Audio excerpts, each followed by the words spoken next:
Assalamualaikum warahmatullahi wabarakatuh. Halo semuanya. Perkenalkan, kami dari mahasiswa Universitas Kuningan, Fakultas Keguruan dan Ilmu Pendidikan, Program Studi Pendidikan Guru Sekolah Dasar dari kelas 1B. Di sini kami akan mempresentasikan mengenai pembelajaran anak berkebutuhan khusus untuk memenuhi tugas mata kuliah Psikologi Pendidikan. Namun sebelum itu, izinkanlah kami untuk memperkenalkan diri kami terlebih dahulu. Perkenalkan, nama saya Muhammad Indra Gunawan. Perkenalkan, nama saya Eva Arnas. Perkenalkan, nama saya Eva Rahma Aulia. Perkenalkan, nama saya Putri Ayu Kusuma. Selamat menyaksikan.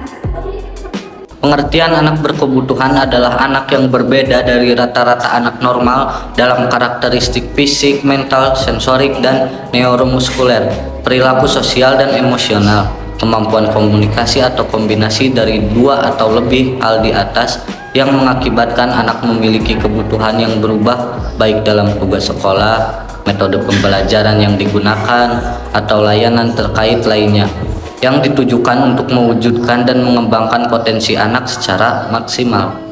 Perkembangan pendidikan khusus di Indonesia saat ini masih banyak penyelenggaraan pendidikan khusus yang menggunakan integrasi antar jenjang, bahkan kombinasi dengan integrasi antar jenis. Model ini hanya berdasarkan efisiensi ekonomi, meskipun sangat merugikan anak karena dalam praktiknya seorang guru yang mengajar SDLB juga mengajar SMPLB dan SMLB.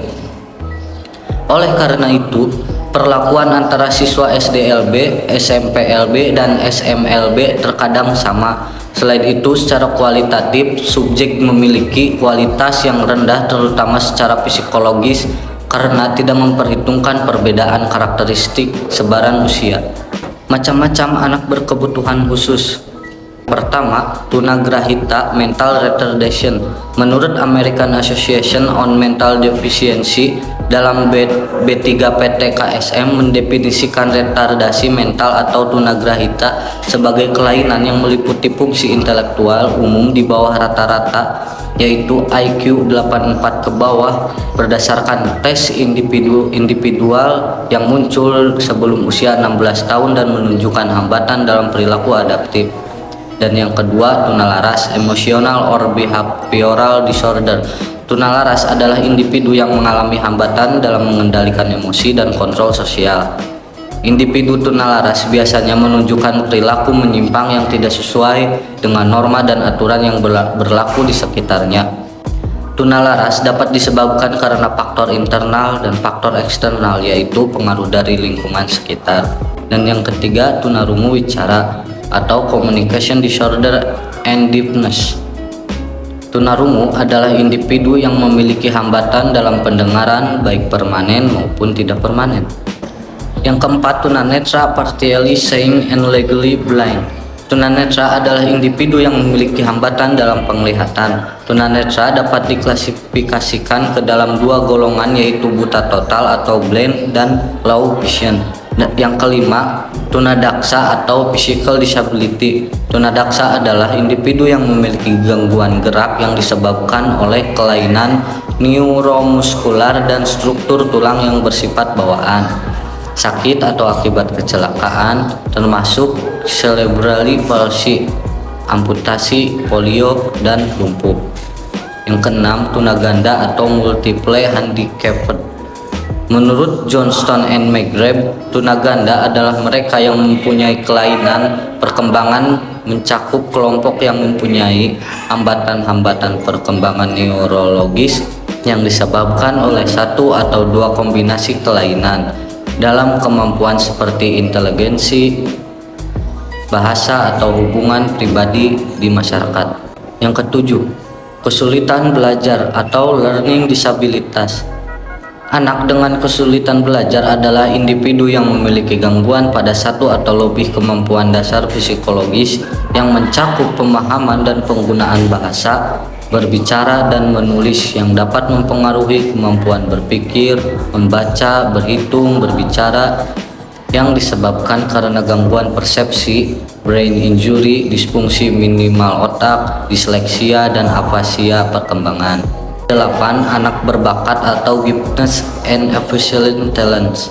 Menurut Milgram RM 1991, anak berbakat adalah mereka yang mempunyai skor IQ 140 atau lebih diukur dengan instrumen Stanford Binet atau Terman, mempunyai kreativitas tinggi, kemampuan memimpin dan kemampuan dalam seni drama, seni tari, dan seni rupa. Yang kesembilan, anak autistik. Autism syndrome merupakan kelainan yang disebabkan adanya hambatan pada ketidakmampuan berbahasa yang diakibatkan oleh kerusakan pada otak. Yang ke-10, hyperactive atau attention deficit disorder with hyperactive. Symptoms terjadi disebabkan oleh faktor-faktor brain damage and emotional disturbance, a hearing deficit or mental retardation. Dewasa ini banyak kalangan medis masih menyebut anak hiperaktif dengan istilah attention deficit disorder atau ADHD. Strategi pembelajaran bagi anak berkebutuhan khusus. Yang pertama yaitu strategi pembelajaran bagi anak tunanetra. Strategi pembelajaran pada dasarnya adalah pendayagunaan secara tepat dan optimal dari semua komponen yang terlibat dalam proses pembelajaran yang meliputi tujuan, materi pelajaran, media, metode, siswa, guru, lingkungan belajar, dan evaluasi sehingga proses pembelajaran berjalan dengan efektif dan efisien. Yang kedua yaitu strategi pembelajaran bagi anak berbakat. Strategi pembelajaran yang sesuai dengan kebutuhan anak berbakat akan mendorong anak tersebut untuk berprestasi. Hal-hal yang harus diperhatikan dalam menentukan strategi pembelajaran untuk anak berbakat adalah yaitu 1.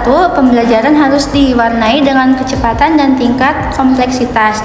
Yang kedua yaitu tidak hanya mengembangkan kecerdasan intelektual semata, tetapi juga harus mengembangkan kecerdasan emosional. Yang ketiga yaitu berorientasi pada modifikasi proses, konten, dan produk.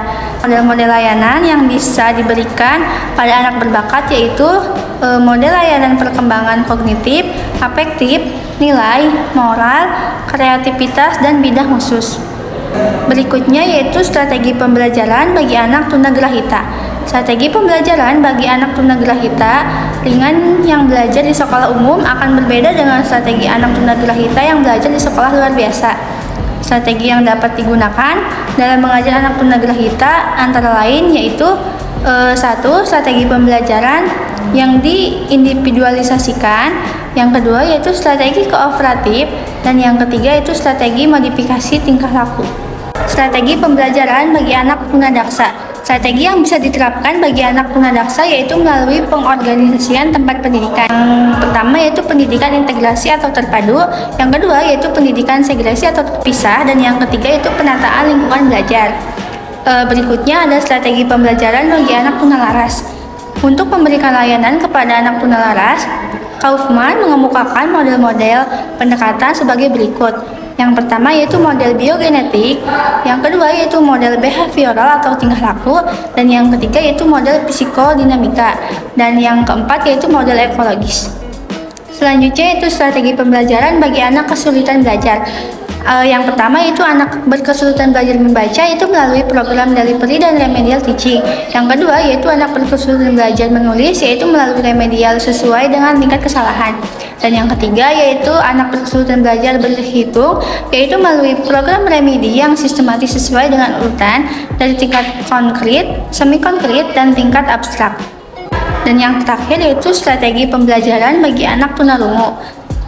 Strategi yang bisa digunakan untuk anak tunarungu antara lain yaitu strategi deduktif, induktif, heuristik, ekspositorik, klasikal, lalu ada strategi individual, kooperatif, dan modifikasi perilaku. Prinsip-prinsip pelayanan pendidikan bagi anak berkebutuhan khusus.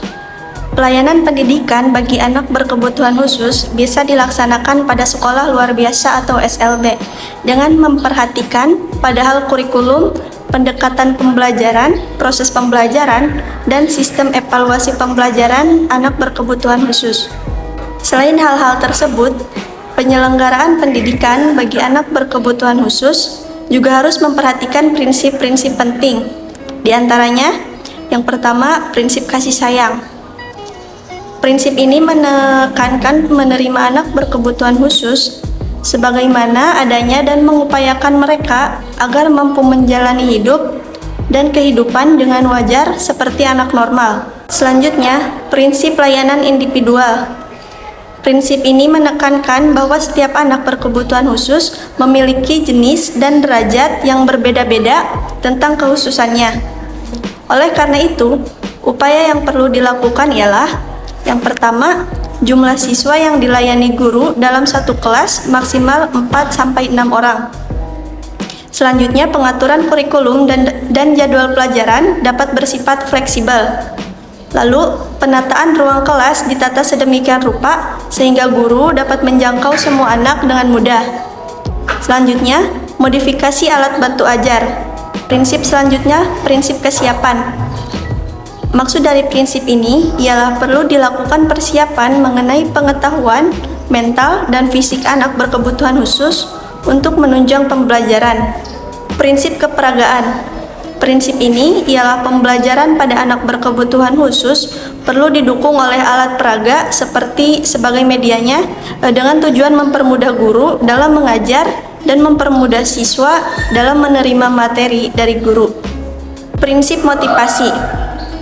Maksud dari prinsip ini ialah dalam mengajar lebih menekankan pada cara mengajar dan pemberian evaluasi yang disesuaikan dengan kondisi anak yang berkebutuhan khusus agar mereka dapat lebih bersemangat dan termotivasi untuk melakukan kegiatan sehari-hari baik di rumah maupun di sekolah.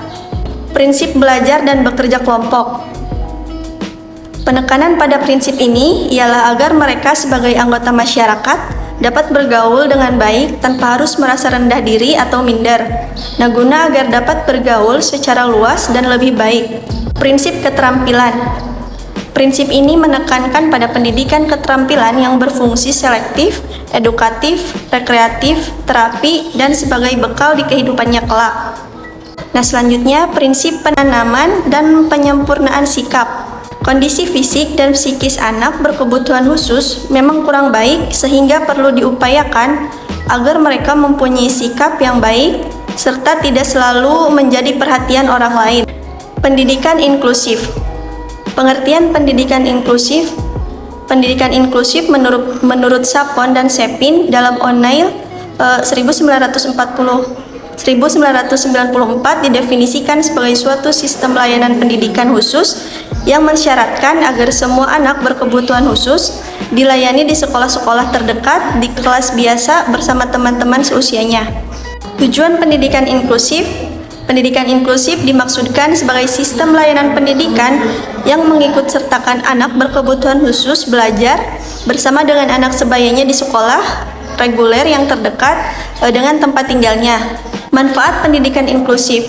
Membangun kesadaran dan konsensus pentingnya pendidikan inklusif sekaligus menghilangkan sikap dan nilai yang diskriminatif, melibatkan dan memberdayakan masyarakat untuk melakukan analisis situasi pendidikan lokal, mengumpulkan informasi semua anak pada setiap distrik dan mengidentifikasi alasan mengapa mereka tidak sekolah, mengidentifikasi hambatan berkaitan dengan kelainan fisik, sosial, dan masalah lainnya terhadap akses dan pembelajaran, melibatkan masyarakat dalam melakukan perencanaan dan monitoring mutu pendidikan bagi semua anak. Ciri-ciri pendidikan inklusif. Pendidikan inklusif memiliki ciri-ciri antara lain ABK belajar bersama-sama dengan anak rata-rata lainnya, dan setiap anak memperoleh layanan pendidikan yang layak, menantang, dan bermutu. Setiap anak memperoleh layanan pendidikan sesuai dengan kemampuan dan kebutuhannya. Sistem pendidikan menyesuaikan dengan kondisi anak. Keuntungan pendidikan inklusif dapat memenuhi hak pendidikan bagi semua orang, mendukung proses wajib belajar, pembelajaran emosi sosial bagi ABK, pembelajaran emosi sosial spiritual bagi anak rata lainnya. Pendidikan ABK lebih efisien. Berikut ini berbagai metode pengajaran yang umumnya digunakan oleh guru untuk anak berkebutuhan khusus. Yang pertama, communication. Siswa dalam belajar tidak akan terlepas dari komunikasi, baik antara siswa dengan siswanya, kemudian siswa dengan guru, dan juga siswa dengan fasilitas belajarnya. Kemudian kemampuan komunikasi setiap individu tentunya akan mempengaruhi proses dan hasil belajar yang bersangkutan dan juga membentuk kepribadiannya. Proses ini dapat mencakup keterampilan verbal dan juga nonverbal serta berbagai jenis simbol. Yang kedua, task analisis. Analisis tugas ini dimaksudkan untuk mendeskripsikan tugas-tugas yang harus dilakukan ke dalam indikator-indikator kompetensi.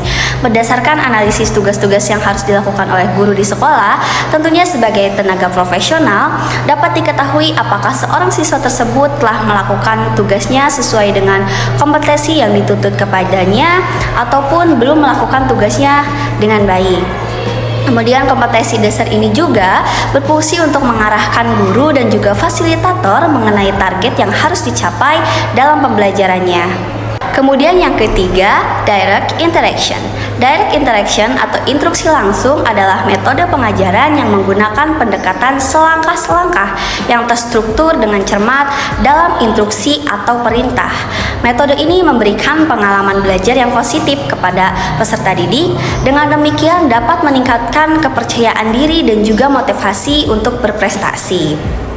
Pembelajaran juga disampaikan dalam bentuk yang mudah dipelajari sehingga peserta didik mencapai keberhasilan pada setiap tahap pembelajarannya, dan sintaknya itu adalah orientasi, kemudian presentasi, latihan terstruktur, latihan terbimbing, refleksi, latihan mandiri, dan juga evaluasi. Yang keempat, prompts. Prompts adalah setiap bantuan yang diberikan pada anak untuk menghasilkan respon yang benar.